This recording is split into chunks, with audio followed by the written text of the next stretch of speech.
ஹேமா, லெட்டர்ல கண்ணனை உடனே புறப்பட்டு வர சொல்லி எழுதிருக்கில்ல? எல்லாம் விவரமா எழுதிருக்கேன். உடனே புறப்பட்டு வந்துருவாரு. எப்படியோமா, உன்னால என் பையன் நல்லவனா திரும்பி வரப்போறான். அத நினைச்சா என் மனசுக்கு ரொம்ப சந்தோஷமா இருக்கு. ஆமாங்க, கண்ண வந்த உடனே ஹேமா கல்யாணத்தை முடிச்சிட வேண்டும். என்னமா போமா, பெரியவங்க நம்மளாம் சேர்ந்து இந்த கல்யாணத்தை நல்லபடியா முடிச்சிருவோம். நேரம் தான். என் நிலைமை இந்த அளவுக்கு ஆயிப்போச்சு. ஏங்க, வர வர குட்டிசாமியை கலந்துக்காம நீங்க ஏதேதோ செஞ்சுக்கிட்டு வரீங்க. குட்டிசாமிக்கு கோபம் வந்துச்சு, அப்புறம் என்ன நடக்கும்னு தெரியாது. யோ, என் பையன் தான் கிடைச்சிட்டானையா. இனிமே குட்டி சாமி வேணாம், குப்பு சாமி வேணாம். என்ன திடீர்னு மரியாதை தேயுது? சாமி பூஜை பண்ண வகையில 5000 ரூபாய் பாக்கி செட்டில் பண்ணாதான் வெளியே போவார். எவ்வளவோ கொடுத்து தொலைச்சிருக்கேன், இதையும் கொடுத்து தொலை. இன்னும் அந்த பையன் இந்த வீட்டுல இருந்தா இந்த வீட்டை சாமியார் படமாக்கிடுவான். அப்பா, அப்பா, என்ன வாடா வா.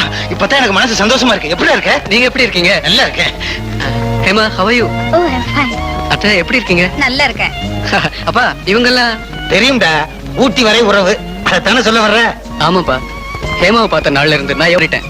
நான் இப்ப பழைய கண்ணனா வரல, புது கண்ணனா வந்திருக்கேன். ரொம்ப சந்தோஷம். மத்ததெல்லாம் அப்புறம் பேசிக்கலாம். நீ முதல்ல குளிச்சிட்டு சாப்பிடு. ஏ மாணிக்கா, கண்ணா வந்திருக்காண்டா. ஐயா வந்துட்டீங்களா? நீங்க இல்லாம இந்த வீடே நாரி போச்சு. நான் தான் கழுவி விட்டேன். சரி, யார் இந்த குழந்தை? என்னை யார் என்று கேட்கும் இந்த அற்பன் தான் கண்ணனா? எப்படியோ என் மகன் கிடைச்சிட்டான். இனிமே எனக்கு இருந்த பிரச்சனை எல்லாம் தீர்ந்து போச்சு. அப்பா,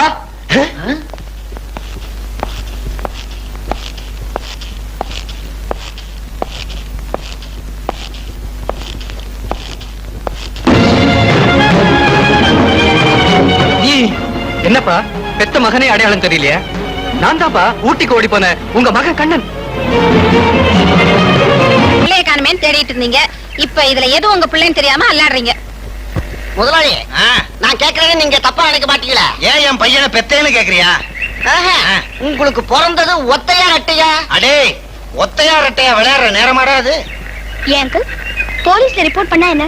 போலீஸுக்கு போனா இந்த 2 வயலையும் புடிச்சிட்டு போவாங்க. அதுல என் உண்மையான கண்ணனை சித்திரவதை பண்ணுவாங்க. அதை நினைச்சுதான் நான் வேதனைப்படுறேன். அது மட்டும் இல்லம்மா, பேப்பர்ல எல்லாம் ஐயா பேரை போட்டு நார் அடிச்சிருவாங்க. யோ, அதை விட நாமளே கண்டுபிடிக்கிறதா என் புத்திசாலித்தனம். நீங்க எல்லாரும் கூடி என்ன பேசுறீங்கன்னு எனக்கு தெரியும். நான் சொல்றத தயவு செய்து கேளுங்க. நான் தான் உண்மையான கண்ணன். இன்னொருத்தன் சொத்த அடைய வந்த டூப்ளிகேட். அவனை உடனே போலீஸ்ல பிடிச்சு கொடுங்க. ஆமா, இப்படித்தான் அவனும் சொல்றான். உண்மையான கண்ணை யாருன்னு கண்டுபிடிக்க வேண்டிய வேலை எங்களுது. நீங்க 2 பேரும் வீட்டுக்குள்ள போய் சும்மா உட்காருங்க. ஹேமா, உனக்கு ஐஸ்கிரீம்னா ரொம்ப பிடிக்கும்ல, அதனாலதான் இந்த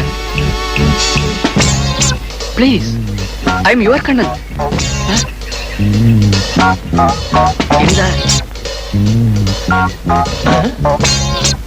கோபி, ஊட்டியில நீ ஒரு நாய் கேட்ட, ஆனா அது என்னால வாங்கி கொடுக்க முடியல. இங்கேயாவது வாங்கி கொடுக்கலாம்னு நினைச்சா நல்ல நாயா கிடைக்கல. சீக்கிரமா வாங்கி தரேன். பாய். ஹேமா, வரேன். மாமா, இவர்தான் உண்மையான கண்ணன். எனக்கு ஐஸ்கிரீம் பிடிக்கும்னு கரெக்டா சொல்றாரு. ஆமா, திங்கிறத வச்சே தீர்மானிச்சிருங்க. இல்ல அங்கிள், நான் ஊட்டியில கேட்ட நாயை பத்தி கூட கரெக்டா சொல்றாரு. ஏய் கோபி, நீ ஊட்டியில கேட்ட நாயை நான் எவ்வளவு கஷ்டப்பட்டு வாங்கிட்டு வந்திருக்கேன் பாரு. சாரி ஹேமா, நான் உனக்காக ஐஸ்கிரீம் வாங்கிட்டு வரலாம் தான் நினைச்சேன். ஆனா வர வழியிலேயே கரைஞ்சிடும்னு வாங்கிட்டு வரல. நாம 2 பேரும் வெளியே போகும்போது வாங்கி தரேன். என்ன, அந்த டூப்ளிகேட் வாங்கி கொடுத்ததா? அவனை நல்லா ஏமாத்துறான். அப்பா, நான் தான் உங்க பையன் சொன்னா நீங்க என்ன நம்ப மாட்டேன்றீங்கல்ல?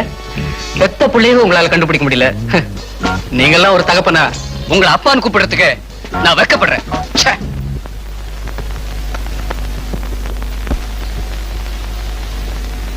ஹேமா, உன் மனசு எவ்வளவு கஷ்டப்படுதுன்னு எனக்கு தெரியும். ஆனா அதுக்கு காரணம் நான் இல்ல. என் மாதிரி உருவம் அவனுக்கு இருக்கிறதுனால என் சொத்தையெல்லாம் அடையறதுக்காக திட்டம் போட்டு வந்திருக்கான் பாவி. நீங்க என்ன சொன்னாலும் சரி, யார் நல்லவரு யார் கெட்டவர்னு என்னால புரிஞ்சுக்கவே முடியல. ஹேமா, நீ ஊட்டிக்கு ஒரு லெட்டர் எழுதினியே, அதாவது ஞாபகம் இருக்கா? அதுல எல்லா விவரமும் எழுதியிருந்தேன். அதை பார்த்த உடனே எவ்வளவு சந்தோஷமா இங்க வந்தேன். ஆனா இப்படி ஒரு பிரச்சனை இங்க இருக்கும்னு நான் நினைக்கவே இல்லை. அப்போ நான் எழுதுற லெட்டர் உங்ககிட்ட இருக்கா? இல்லையே, அது மெட்ராஸ் ஒரு அவசரத்துல எங்கேயோ தவற விட்டுட்டேன். தயவு செஞ்சு போயிடுங்க. ஹேமா, ப்ளீஸ் போயிடுங்க.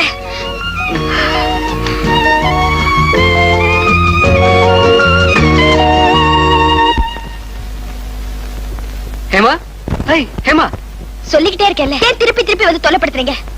நான் அவன் இல்ல, உன் கண்ணன். ஐயோ, என் தலையே வெடிச்சிடும் போல இருக்கு. ஏன் உயிரை வாங்குறீங்க? நானா உயிரை வாங்குறேன்? நீ எழுதின லெட்டரை நம்பி நான் மெட்ராஸ்க்கு வந்தேன்ல, எனக்கு நல்லா வேணும். எங்க அந்த லெட்டர் இப்ப எங்க? அத மெட்ராஸ் வர அவசரத்துல எங்கேயோ தவற விட்டுட்டேன்.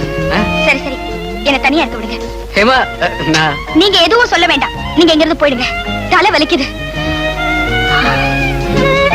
ஏயா மேனேஜர், 2 பேரும் தூள் கிளப்பிக்கிட்டு இருக்கானுங்க. இதுல எவையா என் உண்மையான மகன்? அதாங்க எனக்கும் புரியல. என்ன நடிப்பு நடிக்கிறானுவ? நானா நடிக்கிறேன்? என்ன தைரியம் இருந்தா என் வீட்டுக்குள்ளே வந்து என்னைய யாருன்னு கேப்ப. நல்லா பேசுற. புரட்சி நடிகர், நடிகர் திலகம், சூப்பர் ஸ்டார், காதல் மன்னன், இப்படி எத்தனையோ நடிகர்களை நான் திரையில பாத்திருக்கேன். ஆனா ஒரு திறமையான நடிகனை இப்பதான் நேர்ல பாக்குறேன். தேங்க்யூ. இந்த போட்டியில திறமையானவங்க கூட தான் நான் மோதுறேன். அதுக்காக நான் ரொம்ப சந்தோஷப்படுறேன். அவனுங்க 2 பேரும் சந்தோஷமா இருக்கானுங்க. என்ன இப்படி புலம்ப விட்டுட்டானுங்க ஐயா. புலம்புறத நிறுத்துங்க முதலாளி. கூடிய சீக்கிரம் உண்மையான சொரூபம் தெரிஞ்சிடும். பொறி வச்சு பிடிப்போம். பொறி வச்சு பிடிக்க நான் ஒண்ணு எலி இல்ல. உனக்கு வேணா 2 லட்சம் நான் தரேன். நீ இங்க இருந்து போயிடு. இந்த சொத்துக்கெல்லாம் நீதான் வாரிசாகணும்னு நினைக்கிறியா? அதான் நடக்காது. மரியாதையா சொல்றேன், நீதான் இங்க இருந்து போக வேண்டியவன். யார் போலி யார் அசல்னு சீக்கிரமே தெரிஞ்சிடும். Don't worry. பாய். சாமி படத்துல ஒரே தூசியா இருக்கு. இந்த வேலைக்கார பயலுக்கு ரொம்ப திமிரு. இத கூட துடைக்காம வச்சிருக்கானே. வரட்டும். திருப்பதியாரே. யோ, நீதான் இந்த வீட்டு வேலைக்காரனா? ஆமா. வேலைக்காரனே இப்படி பெருத்திருக்க. என்ன இது தெரியல? 3-5 சிகரெட். நீ எல்லாம் பீடி பிடிக்கிற பையன் தெரிய போகுது. அது சரி, மேனேஜர் இருக்கானா? மேனேஜரா? அவரு வெளியே போயிருக்காரு. அவரை உங்களுக்கு தெரியுமா? தெரியுமாவா? அவன் தாங்க என் மகன். ஓஹோ, அப்படியா? ஆமா, குப்புசாமி கூட வீட்டுல இல்லையா? குப்புசாமியா? அப்படி யாரும் இந்த வீட்டுல இல்லைங்க. குட்டி சாமியாருன்னு ஒருத்தர் இருக்காரு. அந்த குட்டி சாமி தான் என் பேரன். என்ன விஷயமா வந்தீங்க? ஒண்ணு இல்ல, உட்கார். ஒண்ணுமே இல்லைன்னா ஏன் வர்றீங்க? முதலாளி மடையா இருக்கானா? வெளியே போயிருக்காரு. நீங்க வந்த விஷயத்த சொல்லுங்க. போன மாசம் வரைக்கும் என் மகன் 5000 10,000 எனக்கு பணம் அனுப்பிச்சிட்டே இருந்தான். அதை வச்சு என் கிராமத்துல இதை விட பெரிய வீடா கட்டிட்டு இருக்கேன். இந்த மாசம் பணமே அனுப்பல. நேரா பார்த்து வாங்கிட்டு போலான்னு வந்தேன். இங்க இருந்து அனுப்பிச்ச பணத்துல உங்க கிராமத்துல இதை விட பெருசா வீடு கட்டுறீங்க. எனக்கு மனசு சந்தோஷமா தான் இருக்கு. அதான் உங்க மகனும் பேரன் வர்றாங்க. நேரடியாவே கேட்டு வாங்கிக்கங்க. வாடா பேராண்டி, எப்படி இருக்க? மேனேஜர், உங்க அப்பா இப்ப டப்பா கிளிய போகுது. அப்பா ஒண்ணுமே எனக்கு வாங்கி தர மாட்டேங்கிறாரு. ஏண்டா பையன் கேக்குறத வாங்கி கொடுத்தானடா? என்னடா? ஆமா, நம்ம வீட்டு பாத்ரூம் ஏசி பண்றதுக்கு பணம் அனுப்புறேன்னு சொன்னியே, இது வரைக்கும் அனுப்பிச்சாடா நீ? யார் நீ? பெத்தவனையே பார்த்து யாருன்னு கேக்குறியா? நீ பேசலடா. உன் பணம் திமிரு உன்னை பேச வைக்குது. இந்த வீட்டு வேலைக்காரனுக்கு இருக்கிற பாசம் கூட உனக்கு இல்லையா? இனிமே இந்த வீட்டுல ஒரு நிமிஷம் கூட இருக்க மாட்டேன். என் பேரனை கூப்பிட்டுட்டு இன்னைக்கே நான் ஊருக்கு போறேன். சதான் போயா? வரேன்டா. அண்ணே வாங்கண்ணே. ஏண்டா என் பணத்துல பாத்ரூம்ல ஏசியா? முதலாளி, தப்பா நினைக்காதீங்க. ஏதோ குறுக்கு வழியில 4 காசு சேர்க்கலாம் ஒரு சில்ல செட்டப் பள்ளியில. கொஞ்சம் அசந்தா என் சொத்தெல்லாம் வித்துப்புட்டு என்ன அனாத ஆசிரமத்துல கொண்டு போய் சேர்த்துறீங்க போல் இருக்க. டேய், ஒரு நிமிஷம் கூட என் முகத்துல முழிக்க கூடாது. போடா வெளியே. முதலாளி ப்ளீஸ் போடா. முதலாளி, இந்த ஒரே ஒரு தடவை போடா. போறேன். போ. நேரா இன்கம் டாக்ஸ் ஆபீஸ் போறேன். போ. நீங்க கருப்பு பணத்தை எங்கெங்க பதுக்கி வச்சிருக்கீங்கன்னு பொறுப்பா சொல்லிடுறேன். மேனேஜர், இனிமேலாவது என்கிட்ட சொல்லிட்டு பணத்தை அடிங்கடா. என்ன நான் கணக்கு எழுதணும். ஆமா, இனிமே இந்த வீட்டுக்கு யார் மேனேஜர்? நீதான். டேரிவா. எங்க வீட்டு மொட்டை மாடிக்கு ஏசி பண்ணணும். மொட்டை மாடிக்கு அர்ஜென்ட்டா ஒரு 10,000 வேணும். எடுத்துக்கங்க. இது வரைக்கும் என்கிட்ட சொல்லிட்டா எடுத்திருக்கீங்க. தேங்க்யூ.